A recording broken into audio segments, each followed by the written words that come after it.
Hola gente, espero que estén bien. Vamos a continuar hoy con otra de las clases de la Cátedra de Anatomía y Fisiología Humanas. Continuando con el aparato locomotor, hoy vamos a hablar de todo lo que respecta al sistema muscular.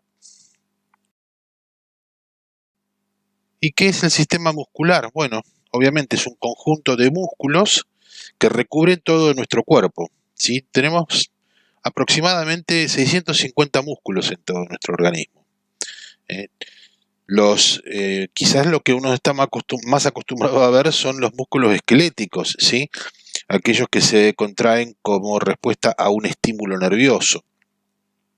Los músculos esqueléticos obviamente son los que recubren el esqueleto, ¿no? Y los que permiten la movilidad de los segmentos corporales. Como decíamos, estos músculos se contraen como respuesta a un estímulo. Este estímulo es un impulso que viaja por los nervios motores, que salen de la médula espinal, y estos nervios terminan alcanzando los músculos. Esta unión entre el nervio espinal y el músculo se denomina placa motora, ¿sí? O unión neuromuscular, ¿sí? Como nosotros vemos aquí en esta imagen, la parte final del axón, que es la parte terminal del nervio, ¿sí? Es la que se une al músculo, generando lo que se denomina, como dijimos, la placa motora o unión neuromuscular. Por aquí se transmite el impulso y este impulso nervioso, cuando llega al músculo, lo que hace es generar su contracción. Dentro de los tipos de tejido muscular tenemos tres. Uno es el que estábamos hablando recién, el estriado o esquelético, ¿sí? Como dijimos, es el que recubre todo el esqueleto y permite la motilidad de los segmentos corporales. El otro es el músculo estriado cardíaco, que obviamente conforma las paredes del corazón. Y el último es el músculo liso, que habitualmente se encuentra formando las paredes de las vísceras y también se encuentra en la raíz de los pelos.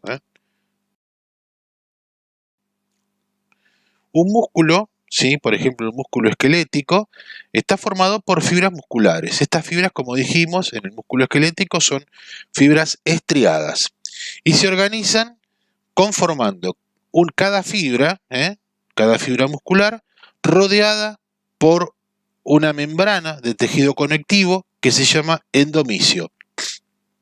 Luego estas fibras se agrupan, cada una de estas fibras se agrupan conformando un fascículo muscular. Estos fascículos están rodeados por otra capa de tejido conectivo o conjuntivo que se denomina perimisio, ¿sí? Y por último, todos los fascículos se reúnen formando el músculo, el cual también se encuentra recubierto por otra membrana de tejido conectivo que se denomina epimisio. Todos los componentes de tejido conectivo del músculo estriado se reúnen y conforman una estructura que se denomina tendón.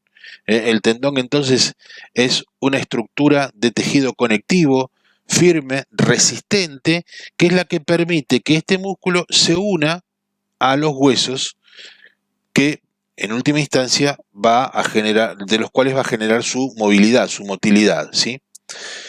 Por lo general, cada músculo tiene un tendón o más de un tendón, como el caso del bíceps o del tríceps, en cada uno de sus extremos, por los cuales se une a uno o más huesos para generar luego el movimiento de los mismos. En los músculos anchos, ¿sí?, los tendones se aplanan y recubren al músculo conformando lo que se denominan aponeurosis. ¿Sí? Si ustedes me permiten la comparación, si ustedes ven cuando, bueno, no sé si ahora podrán, pero cuando puedan comer algún asado, el vacío, vieron que tiene como una capa de tejido en ambas caras, en una por lo general es más notoria, de una capa gruesa. Esa es la aponeurosis del músculo, de un músculo ancho. Esa capa gruesa que uno ve de color blanco amarillento, ¿sí?, Esa es la aponeurosis del músculo. De un músculo ancho, en lugar de tener ese tendón, las inserciones se realizan por las aponeurosis. Es como si fuera un tendón aplanado y achatado. Por otro lado, también los músculos tienen abundantes vasos sanguíneos, vasos linfáticos, nervios y receptores sensoriales. Obviamente tienen una gran irrigación por el trabajo que requieren hacer, ¿sí? Y tienen también nervios y receptores sensoriales que van a determinar cuando un músculo se estire o sufra algún tipo de lesión para evitar que se siga realizando alguna actividad que siga lesionando el músculo. De acuerdo al tipo de movimiento que puede realizar un músculo esquelético, se distinguen flexores y extensores. Es decir, los flexores son los que acercan o separan, respectivamente, dos partes o dos segmentos de un miembro. ¿Sí?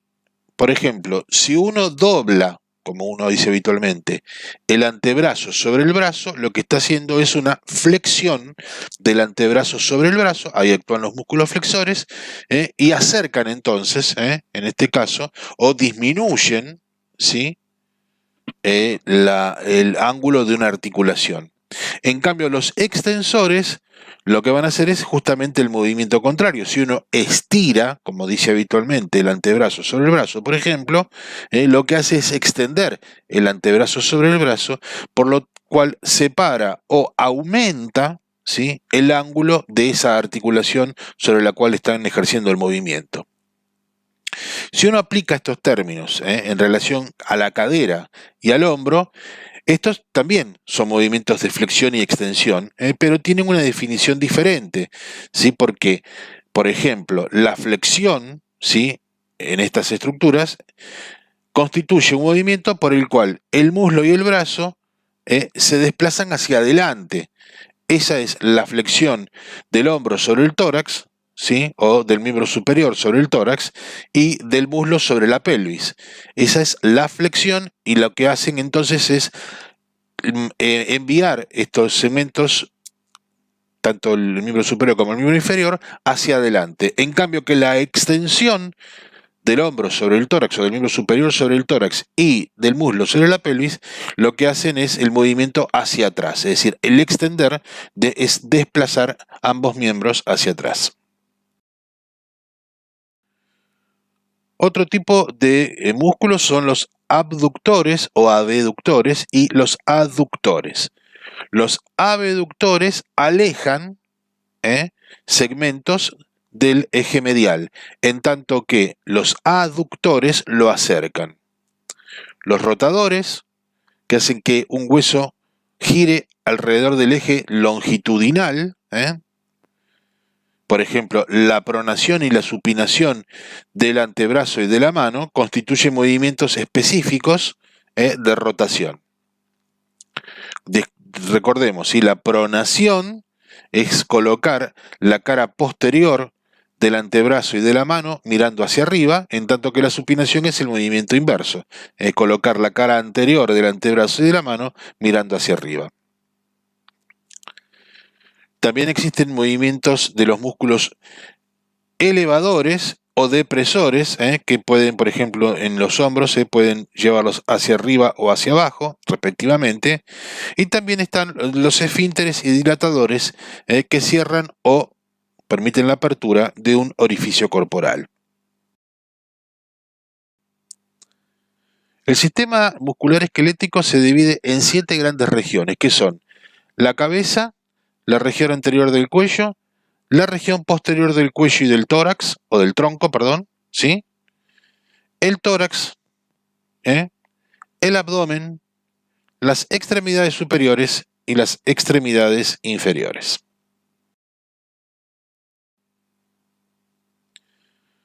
Por ejemplo, cabeza y cara, tenemos algunos tipos de músculos, por ejemplo, el occipito frontal. ¿Qué quiere decir? Que va desde el occipital al frontal con una aponeurosis intermedia, que se llama galea, ¿sí? Aquí vemos el músculo occipito frontal en su componente frontal. Los músculos risorios o risorio de Santorini, los músculos orbiculares de los párpados o los músculos orbiculares de los labios, ¿sí? El músculo occipito frontal lo que hace es elevar las cejas y arrugar la frente. El músculo risorio tracciona de la comisura de los labios, provocando una risa, una sonrisa, por eso se llaman risorios. Los orbiculares que rodean tanto a los párpados como a los labios, lo que producen es fruncimiento, es decir, el cierre con fruncimiento de los párpados y de los labios. Estos son todos músculos de la mímica. En cambio, los músculos masticatorios o masticadores, por ejemplo, el macetero, ¿sí? El temporal, incluso los pterigoides, que aquí no se ven porque son bien internos, van desde el efenoides hacia la mandíbula, lo que hacen es provocar el cierre o la elevación de la mandíbula para la masticación, ¿sí? Otros músculos que también contribuyen a la mímica son los músculos superciliares que corrugan las cejas, el buccinador, que lo que hace es soplar, como si uno hiciera una bocina, de ahí buccinador. Los cigomáticos, tanto el mayor o menor, que van desde la apófisis cigomática hasta los labios, que los elevan, el labio superior sobre todo. El triangular de los labios, y que obviamente provocan una tracción de la comisura labial hacia arriba. Bueno, los auriculares prácticamente en la raza, en nuestra especie, están prácticamente sin ningún tipo de función, es decir, nosotros, salvo algunos casos, nadie mueve las orejas, como el resto de los animales. Los músculos mentonianos, o cuadrado de la barba, o cuadrado del mentón, que provocan una corrugación del mentón, y los músculos nasales, que por lo general lo que hacen es elevar las alas de la nariz, es decir, abren las narinas. Si uno hace una división por un plano sagital, en este caso de la cara, vamos a ver, ¿sí?, a un lado, esquemáticamente obviamente, músculos de la mímica, por ejemplo el frontal, que fruncen el ceño y arrugan la frente, como dijimos, el corrugador de las cejas, que corrugan, es decir, traccionan desde las cejas para fruncir el ceño, los orbiculares de los párpados, que lo que hacen es cerrar y fruncir los párpados, los músculos nasales que traccionan, como dijimos, de las alas de la nariz para abrir las narinas, los depresores, por ejemplo el depresor del labio inferior, o el músculo cuadrado mentoniano, que lo que hace es descender el labio inferior. Otros, por ejemplo, ¿sí?, elevador del párpado superior, o los cigomáticos mayor y menor, y los risorios, que sirven para obviamente para sonreír o reír. Y aquí se agrega un músculo que es muy superficial, que está en el cuello, particularmente todo lo que es la base del maxilar inferior y el cuello, que es el platisma o músculo cutáneo del cuello.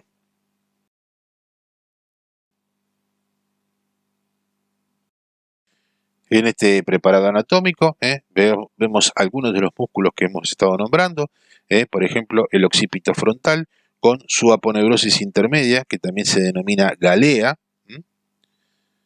También vemos el músculo temporal, un músculo ancho que se inserta en toda la escama del temporal, ¿sí?, y que desciende para insertarse en la mandíbula inferior. Obviamente es un músculo masticatorio.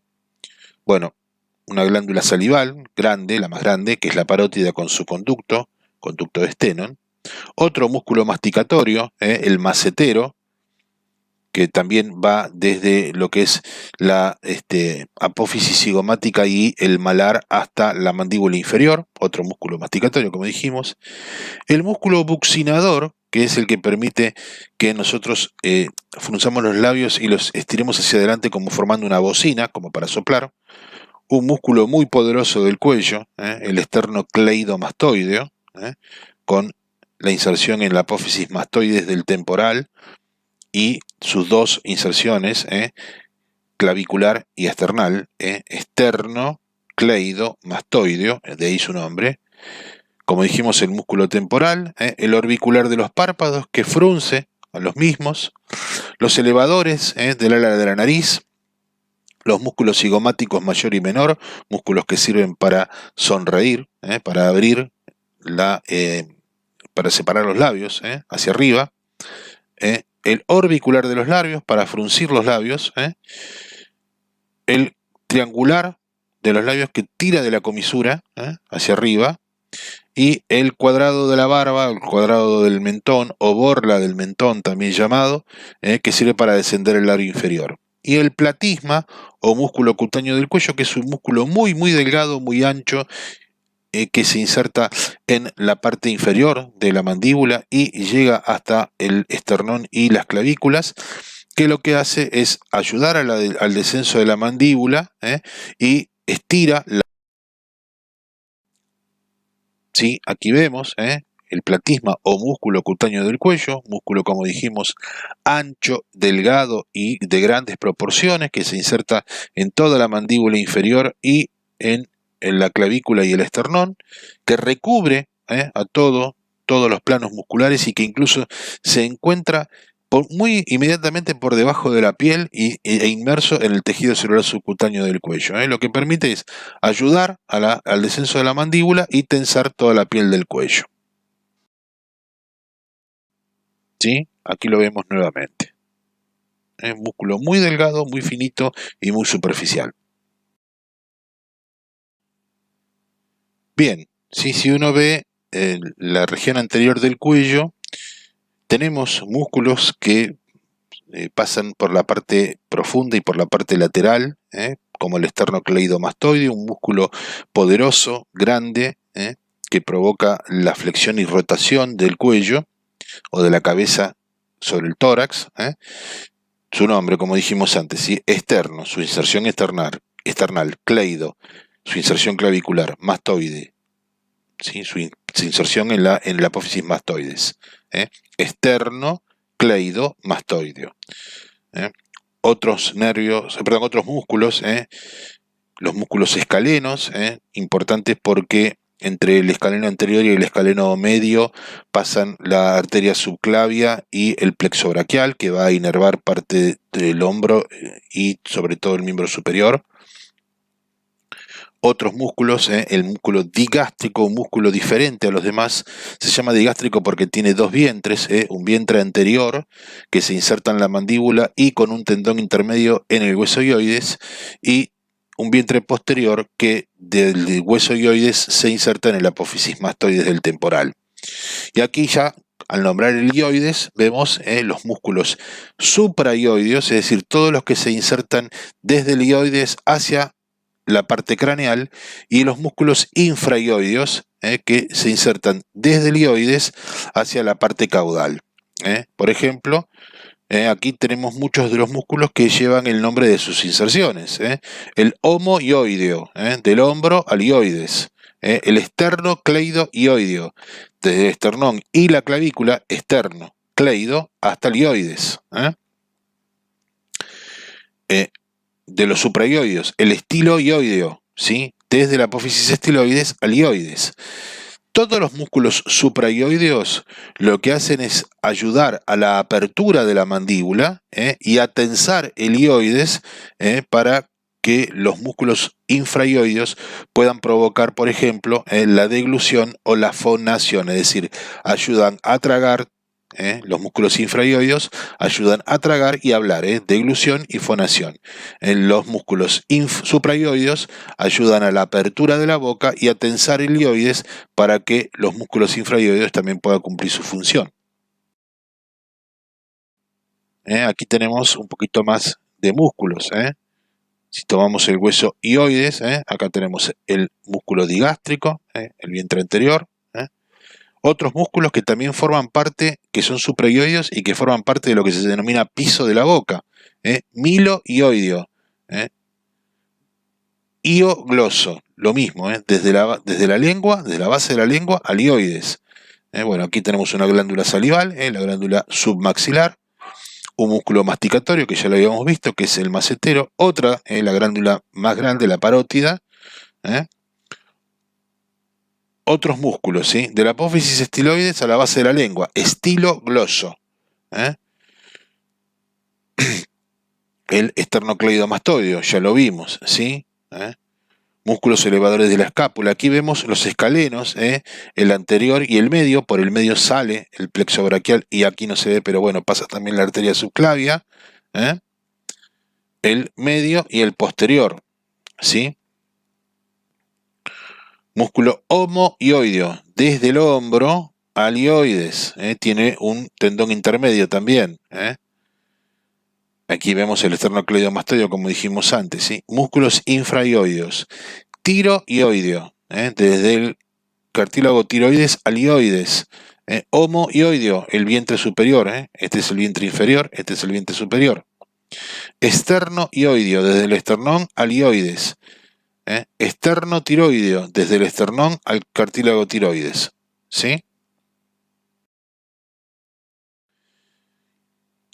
Y esto es una reiteración de lo que vimos recién. El huesoioides con algunos de los músculos supraioideos, como el digástrico, el miloioideo, el estiloioideo, ¿sí? Y con otros que son los infraioideos, el esternoioideo, el esternotiroideo, y otros músculos que no tienen relación con el ioides, como el músculo esternocleidomastoideo y como los músculos escalenos.